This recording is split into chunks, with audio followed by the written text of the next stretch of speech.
A primeira igreja bíblica de Araçatuba posta este vídeo para a edificação das pessoas que assistem, mas incentivamos você a sempre frequentar e participar do culto e ministérios em sua igreja local, seguindo a ordem de Hebreus 10, 25, que diz: "Não deixemos de congregar, como é costume de alguns. Antes, admoestamo-nos uns aos outros, tanto mais quanto vedes que vai se aproximando aquele dia." Versículo 13, Romanos 1, 13.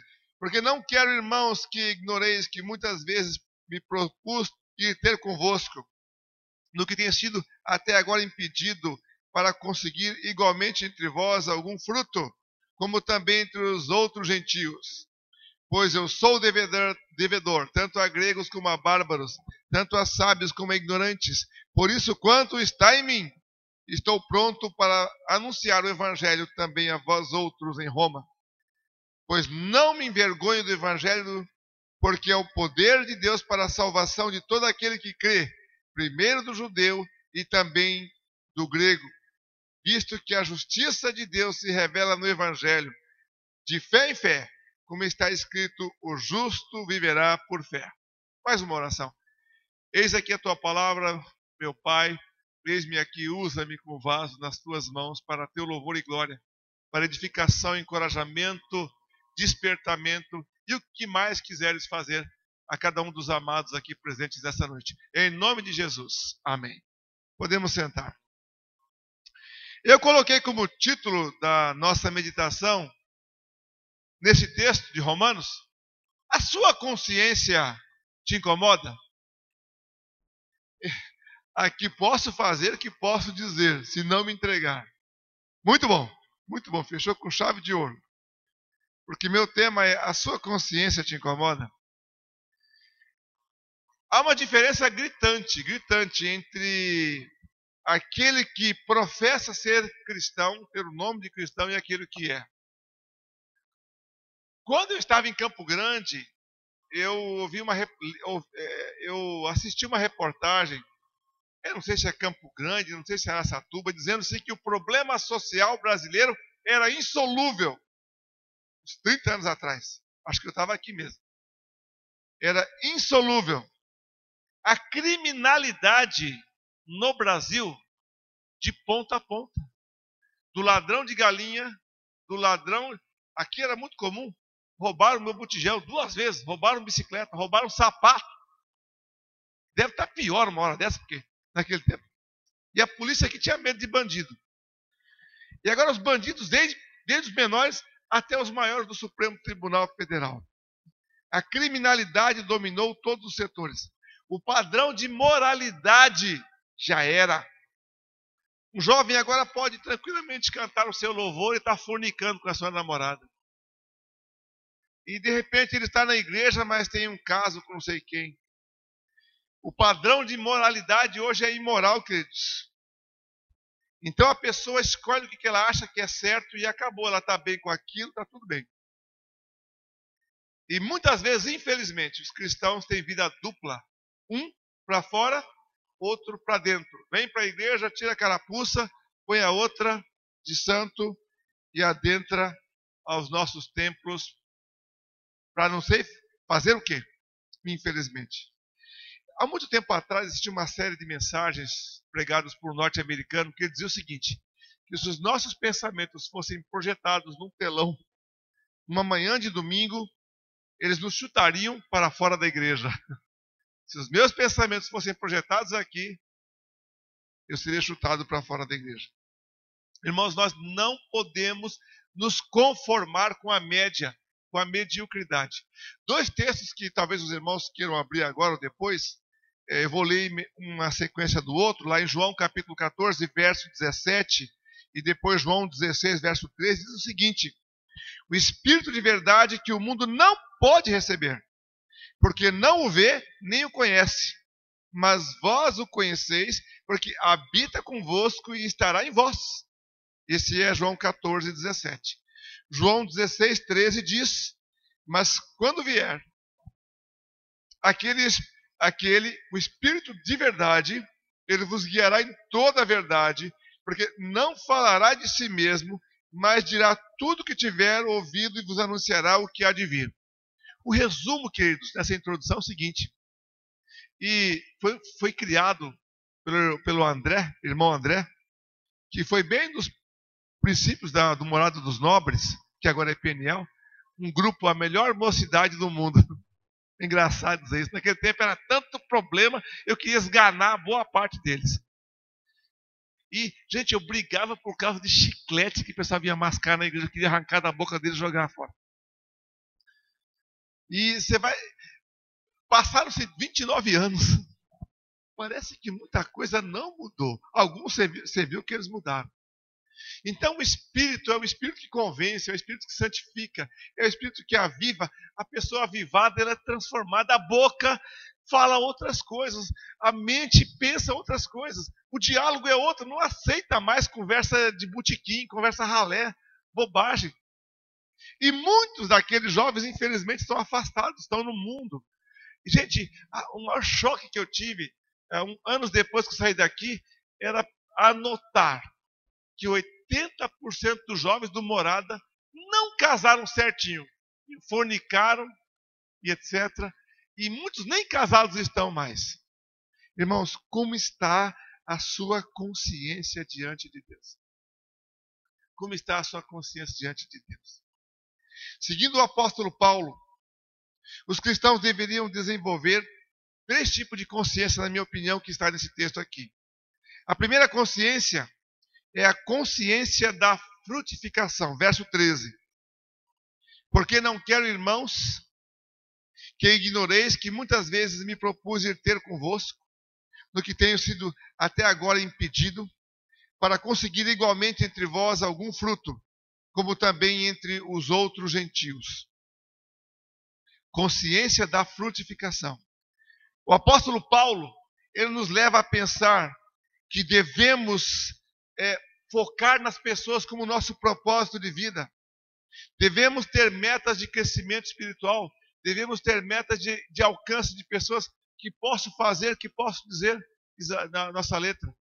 Nós devemos ter metas de alcance, nós devemos ter metas de ser influências na vida de pessoas, para o seu crescimento na fé. Uma das bênçãos que nós temos hoje com a nossa experiência, com a idade, com o ministério, com o cristianismo, é que a gente pode ajudar jovens que estão em crise, que estão numa luta aí com esse problema, com aquele outro problema. A gente pode chegar e influenciar essas pessoas a ter uma vivência transformada, uma vivência diferenciada. Então, nós temos que ter na mente que nós temos de dar frutos. Nós temos de ser uma influência. Lembrar que pessoas ao redor do mundo não conhecem Cristo. Todo esse culto foi dirigido, cantado, para que nós focássemos na visão das almas que continuam caminhando para a perdição e que depende de nós para que eles possam ser transformados. Nós conhecemos bem a palavra de Deus. Nós somos as pessoas que podemos dar frutos no mundo, que podemos influenciar para o bem. E boa parte dos formadores de opinião que estão no YouTube, que estão falando no YouTube, são pessoas que têm uma base, uma raiz cristã. Porque eles veem que a injustiça é alguma coisa que nós temos de combater. E de que nós não devemos ficar apenas de braços cruzados esperando a morte chegar. Mas nós podemos formar opiniões, nós podemos exigir e desejar que o nosso país seja diferente, que as pessoas sejam idôneas, que a integridade seja o ponto mais alto da vida das pessoas. E isso cabe àqueles que têm consciência transformada, e nós somos esses. Irmãos, nós temos que lembrar também que há muitos impedimentos que podem barrar a nossa atuação em prol do reino. Às vezes Deus está dizendo para você não ir para cá ou ir para lá. E o apóstolo Paulo disse que Satanás, lá em 1 Tessalonicenses capítulo 2, verso 18, barrou a propagação do evangelho. E ele está interessado que isso aconteça. E nós vemos claramente isso acontecendo. Os irmãos conheceram, boa parte dos irmãos conheceram José Otávio e Cleonice. Eles trabalhavam entre os Urubucapor, lá no Maranhão, vindo para Anápolis no tempo que nós estávamos em Asa de Socorro. E eles vinham vindo e conversando para o encontro da missão, quando de repente uma carreta desviando do buraco passou em cima deles, que estavam no acostamento do outro lado, e morreram os 4. Sobrou apenas um filho mais novo deles. É uma perda assim inestimável, uma perda lastimável. Apenas um sobreviveu. Havia um índio que recebeu a notícia que o casal tinha morrido e falou o seguinte: está tudo acabado, tudo acabado. Dali a pouquinho ele falou assim: mas não está tudo acabado. Que eu lembrei agora que nós temos a palavra, não está tudo acabado. Irmãos, a frutificação por causa da palavra deixarão homens e mulheres que serão uma influência, que vão continuar, que vão frutificar onde eles estão. É a palavra que ficará. Nossa vida vai passar. O mundo não pode depender de cada um de nós individualmente. Mas nós somos pessoas que onde estivermos, devemos ser pessoas que frutificam. Em quantas vidas você já frutificou desde que se converteu? Já pensou nisso? Irmãos, aqui eu quero parar e fazer um pequeno apêndice. 17 anos em Asa de Socorro. Lembro, e foi uma bênção que eu tive, de participar do treinamento da Cruzada Estudantil e Profissional para Cristo, lá para 2001, 2002. 2000, acho que 2000 mais ou menos. Ou 2001, na verdade. Naquele ano eu fiz um compromisso de evangelizar um por dia. Não durou muito, não. Eu acho que eu fiquei mais ou menos no máximo um ano evangelizando um por dia. Eu me lembro claramente que eu fiz uma média de pessoas que eu abordei, que eu testemunhei, mas eu tinha que largar o escritório de Asas e sair na rua atrás de alguém para cumprir minha meta. Porque o trabalho de Asas não está focado necessariamente na evangelização. Eu acredito que em Araçatuba, quem já foi no meu consultório, que tinha aqui, deitava e lá estava o plano de salvação na laje. Quem viu isso? Eu creio que eu evangelizei mais gente em 9 anos de Araçatuba, tenho certeza, do que em 17 anos de Asa do Socorro. E agora eu estou no Maranata, todo sábado eu saio com os alunos, não tem, todo sábado, exceto agora que eu estou tendo discipulado, no mínimo 5 pessoas eu posso evangelizar cada fim de semana. Ou seja, em um mês eu estou evangelizando 20 pessoas. Coisas que eu não fazia em Asas. Então eu estou alegre com isso. Por quê? Porque esse senso de dívida me incomoda. Não sei se incomoda você. Então eu estou feliz porque agora eu estou discipulando a Silvia lá em Marilândia. E estou discipulando Wesley, Tainara, Roseli, Seu Olício e Mauá da Serra, que hoje são meus filhos na fé. 4 pessoas. Em 17 anos de Asa de Socorro, eu não me lembro se eu tenho filhos. Tenho sim. Temos a Dona Maria e a Aline, lá em Anápolis. Não estou falando mal de Asas, mas estou dizendo que o foco é outro. Então eu estou alegre por quê? Porque agora eu posso me dedicar ao foco que eu acho que é o nosso dever. Você vai me perguntar, você é evangelista? Eu não sou evangelista. Eu me forjei como evangelista. Então, queridos irmãos, em quantas vidas você está frutificando, frutificou? E a pergunta do meu tema, como está a sua consciência para com Deus? A segunda consciência que eu acho que o apóstolo Paulo tinha, que vocês já viram claramente aqui no texto, é a dívida. Versos 14 e 15. Pois sou devedor tanto a gregos como a bárbaros, tanto a sábios como a ignorantes. Por isso, quanto está em mim, estou pronto a anunciar o evangelho também a vós em Roma. Você é devedor, eu sou devedor. Todos nós somos devedores. Não tem diferença de classes, não tem diferença de etnia, se é pobre, se é rico, situações financeiras, distâncias. Asa do Socorro deseja, no trabalho que nós fizemos, era alcançar os ribeirinhos distantes. Então, convidávamos a igreja para fazer um projeto de ação social e cidadania. E lá, aquelas pessoas podiam pregar o evangelho. Porque o nosso objetivo, quando eu saí do IB com essa mente, eu quero influenciar pessoas para amar missões e para fazer missões. E isso não saiu da minha mente, não saiu do meu coração. Queridos, a sua consciência ou a minha, ela é moderada pela comunhão que você tem com Deus. A comunhão que você tem com Deus faz a sua consciência ser mais sensível ou mais anestesiada. Tem tempo com Deus, tem comunhão com a palavra, você tem essa consciência desenvolvida. Eu lembrei do pastor Jorge porque ele foi meu referencial, né? A velha carteirinha de versículos. Eu guardei essa coisa feia aqui, porque esse papel aqui está aqui desde 1985. A minha primeira carteirinha de versículos. E eu guardei o papel feio, com o meu nome aqui, mas os versículos são novos. Aqui estão a sequência de 75 versículos, fazia parte do Evangelismo 1, que os alunos do Maranata alegremente têm que decorar na matéria. E lá eu tenho um padrão seguinte. Ele tem que responder semanalmente o relatório, sim e não, de segunda a segunda. E aí ele tem que decorar um verso por dia. No outro dia ele tem que repetir o verso anterior e decorar o novo. No outro dia ele repete o primeiro, o segundo, decora o terceiro. No outro dia ele repete o primeiro, o segundo, o terceiro e quarto, repete o quinto. Aí no sábado ele tem uma folga, ele só tem que repetir todos. E ele tem que repetir os versículos bíblicos durante 30 dias. Se ele fez isso é sim, se ele não faz é não. E aí cai a nota dele. Mas é o único jeito de obrigar. Eu duvido que vocês aqui, que não. Eu lembro do pastor Jorge trazendo os versículos, imprimir, dar para o pessoal decorar. Eu duvido que você sabe muito versículo decorado se não for no tempo do pastor Jorge, se não foi obrigado a fazer na matéria. Ninguém faz o que não é obrigado. Lá no Maranata eles fazem e acabou. É nota. E eu sei porque eu fui obrigado aqui. Isso faz toda a diferença na santidade com que eu desejo me aproximar de Deus. Irmãos, a comunhão com a palavra é aquilo que faz você ser mais santo ou menos. Ou não santo, né? Acho até um barato aquele cântico infantil, né? Quem não ora, a Bíblia não lê. A Bíblia não lê. A Bíblia não lê. Quem não ora, a Bíblia não lê. Deixa eu fazer uma pergunta para vocês. Lá no Maranata eu provoquei as meninas. Como é que pode diminuir o que não cresceu? Eu queria mudar a letra. Vocês podiam mudar essa letra. Minha sugestão teológica é o seguinte: nunca crescerá, nunca crescerá, nunca crescerá. Quem não ora a Bíblia não lê, nunca crescerá. Ele não vai diminuir.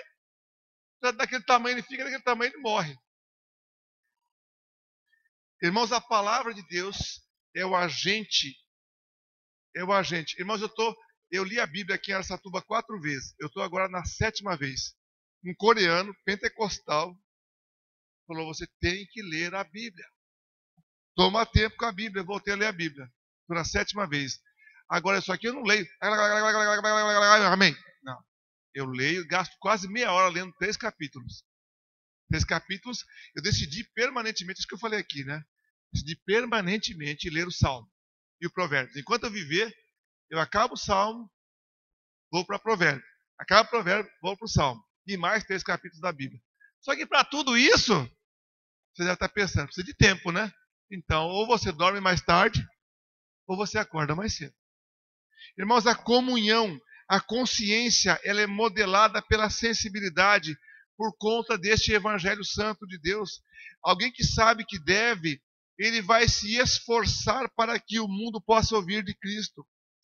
Irmãos, o homem que tem recursos, ele precisa. O hindu, que é pária, ele precisa. Aquele que está vivendo escravidão e miséria precisa de Deus.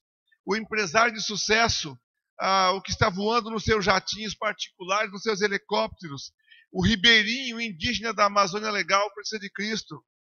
Eu não sei se você sabe, mas pessoas comprometidas com a evangelização têm mais alegria. Pessoas que podem voltar para casa: puxa, evangelizei hoje, preguei de Jesus. Eu não sei quanto a vocês, mas eu tenho uma pressão mental a evangelizar. Peguei um avião de volta de Santarém, na última viagem que eu fui recentemente, e eu sentei ao lado de uma mulher. Comecei a puxar conversa com a mulher, e a mulher não queria muita conversa comigo. Lógico, não conhece, né? Que homem está conversando comigo. E aí eu comecei a falar: você conhece a Asa do Socorro? Conheço. Ah, conhece? Você é evangélica? Não. Você é católica? Não. O que você é? Eu sou da Umbanda. A hora que ela falou que era da Umbanda, eu pensei, por que ela conhece asas e é da Umbanda? Acho que ela deve estar rezando para Satanás destruir. E eu comecei a evangelizar a mulher. Sabe quando a pessoa só responde o essencial e não quer conversa com você? Mas eu fui até o fim.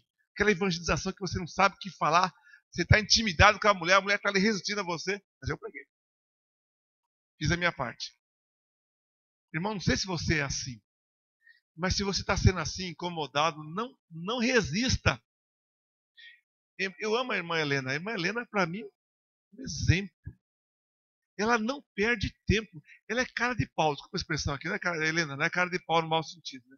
Ela mete a cara e fala de Jesus. Ela foi entre os ribeirinhos, não perdia uma oportunidade. Tirei uma foto dela. Mesmo o Giba estava lá com a gente. Um exemplo. O Peri, não vou falar que está sendo filmado, né? O Peri é um referencial de evangelismo, né? Eu acho, desculpa, Peri, você é meio doido, mas é um doido santo. Por quê? Porque ele não tem medo. Ele não tem medo.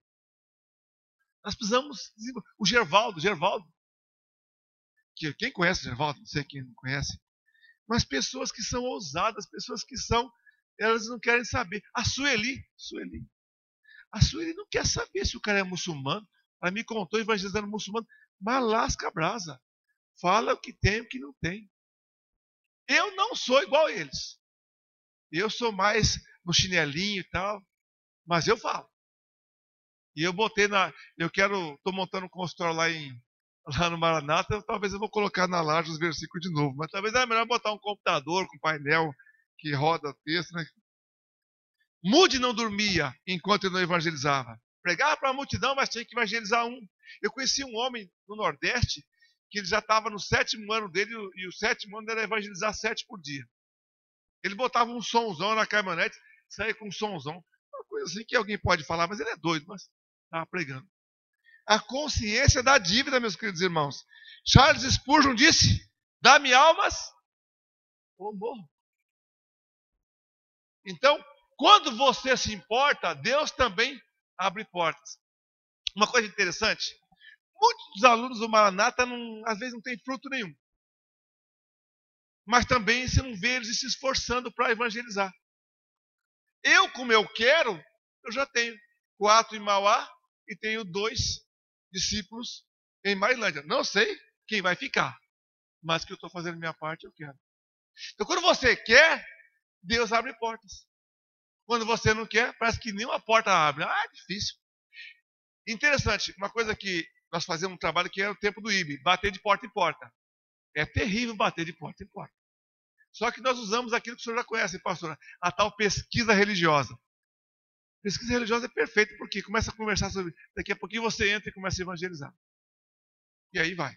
Irmãos, o que você tem feito para pagar a sua parcela nessa dívida que é de todos nós? E como está a sua consciência diante de Deus? E para terminar, a última consciência, além da consciência da frutificação, da consciência da dívida, é a consciência do poder de Deus. Verso 16 e 17. Pois não me envergonho do Evangelho, porque é o poder de Deus para a salvação de todo aquele que crê, primeiro do judeu e também do grego, visto que a justiça de Deus se revela no Evangelho, de fé em fé, como está escrito, o justo viverá por fé. O justo viverá por fé. Muitos deviam proclamar o Evangelho. Você devia proclamar o Evangelho. Essa igreja é uma igreja que cresceu tradicionalmente com a ideia de evangelização. Por isso que chamava Instituto Bíblico de Evangelização. Porque a ideia era a evangelização. Essa é a ideia. Evangelização. Então, você ficar em silêncio, você está deixando de permitir que pessoas possam conhecer esse Deus e o glorificarem. E que a glória de Deus possa ser espalhada por todo canto que você esteja presente. E eu falo uma coisa, é evangelização onde você mora, no seu bairro, onde você está, no seu trabalho. O evangelho é poderoso, ele é o dinamis. Aqui tenho certeza que os irmãos já ouviram falar, né? É o dinamite de Deus. Ele pode mudar vidas, pode mudar situações. Eu creio que o Evangelho pode mudar o Brasil. Eu estou crendo que isso que aconteceu no nosso país é fruto do Evangelho. Pessoas que temem a Deus, não vou botar a mão no fogo por nenhum deles ali, mas foram levantadas por Deus, e eu espero que a justiça seja estabelecida no nosso país e livre nosso país das trevas, de Satanás e dos demônios, como estava sendo caminhando. Nosso país estava sexualizando crianças, estava apoiando, aprovando o aborto, a injustiça, a violência, e as leis estão sendo promovidas para perseguir a igreja. E em breve seremos perseguidos aqui. Você pode escrever, se aqui não estamos sendo. E eu antigamente achava, mas não é possível. Quando se falava em escatologia, aquele exército que vinha, aqueles vermelhos. Como que comunismo? Como está morto? Desculpa, irmão, não sei se alguém aqui é comunista, não sei. Eu não interesso aqui, não quero entrar nesse mérito. Mas você vê que tem um plano maquiavélico para dominar as pessoas e escravizá-las todas. E eu temo, e hoje mais do que nunca, Deus tem me feito ver como o plano do diabo está em ação, sistematicamente contra todos nós, contra o nosso país. Deixar pessoas escravas, vivendo miseravelmente na mão de uma minoria, e é isso que o diabo quer, e ele está caminhando nesse plano dele. Irmãos, só o Evangelho pode libertar pessoas. Ele é o poder de Deus para tirar pessoas das trevas. Ele é o poder de Deus para trazer vida. Ele é o poder de Deus para livrar da depravação moral que muitos têm, da mente pornográfica e imoral, da boca suja que muitos de nós, e eu me incluo nisso, temos. Só o Evangelho pode nos santificar. Ele é Salvador. As pessoas estão em trevas. Você e eu somos os porta-vozes desse poder de Deus.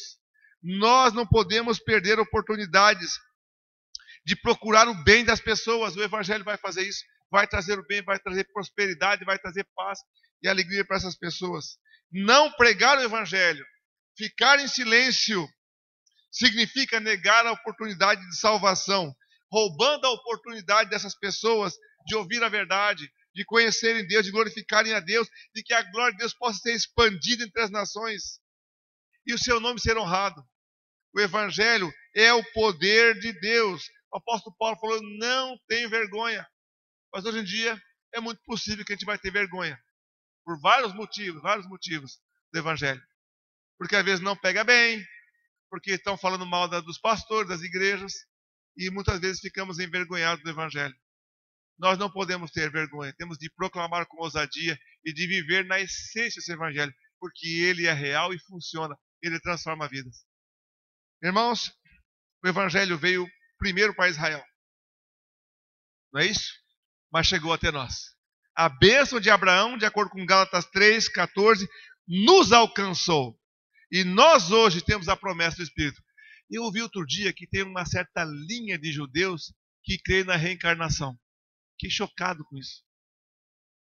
Então, uma nação que deveria proclamar a glória de Deus, que deveria agora estar falando de Cristo ao mundo, rejeita Cristo e crê em aspectos típicos de espiritismo. Então, parece que o palco já está preparado. Eu não sei como é que os árabes vão juntar com tudo isso. Porque os árabes são poderosos, eles estão dominando a Europa com filhos. E agora, boa parte de políticos na França, não tem um país aí da Europa que a boa parte do parlamento é de muçulmanos. Não sei como é que vai ser, que vai juntar isso. Que vai ter homossexualismo com o islamismo, com o comunismo, que vai dominar o mundo. Mas o mundo jaz no maligno.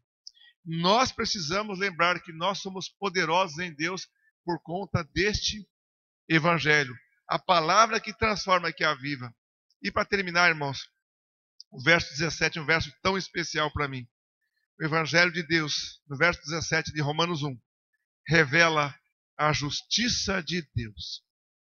Eu coloquei aqui 6 aspectos importantes de como o Evangelho revela a justiça de Deus. Primeiramente, ele fala que, visto que a justiça de Deus se revela no Evangelho de fé em fé. A fé vem de Deus. A fé não vem do homem.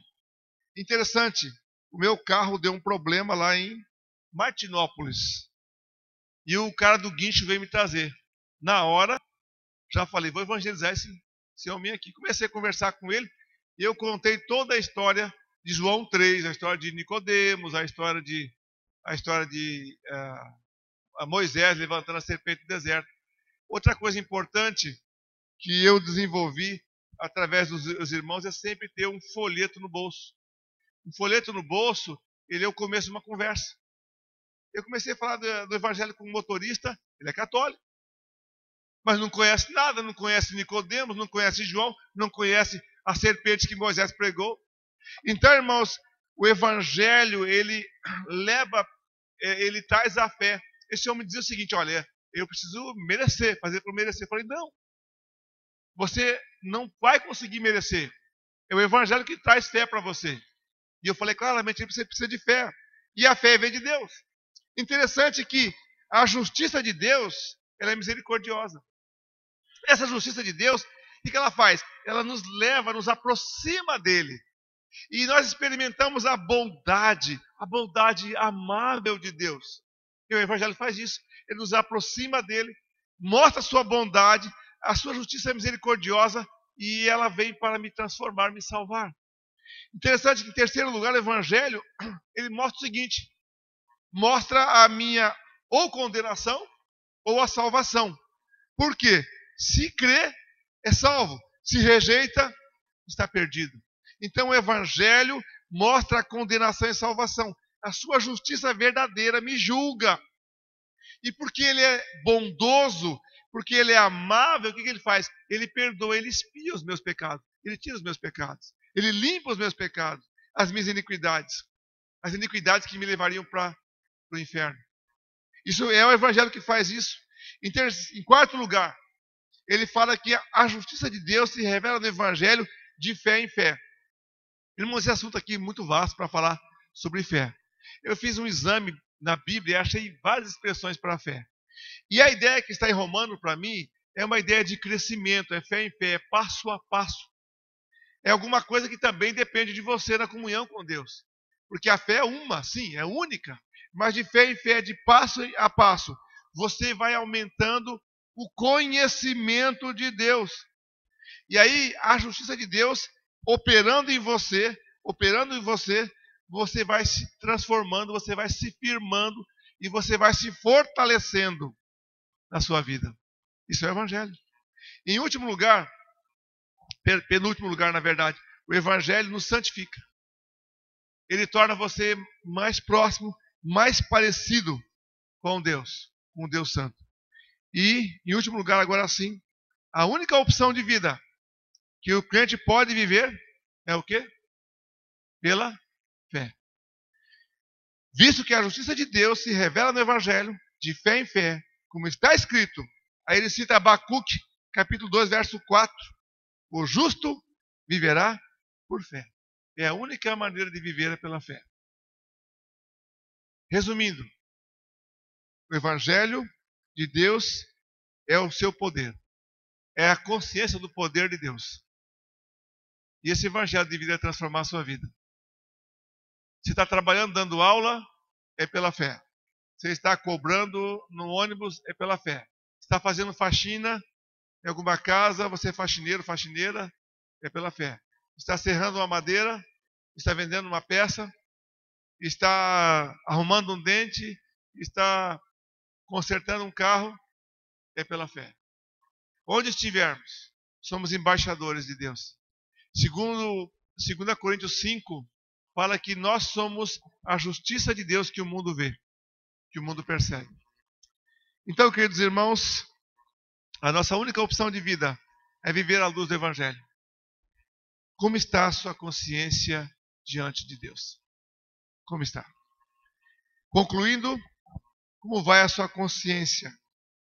Você está frutificando na obra de Deus? Dando fruto? Não é só almas salvas, mas vidas transformadas também. Vidas transformadas também.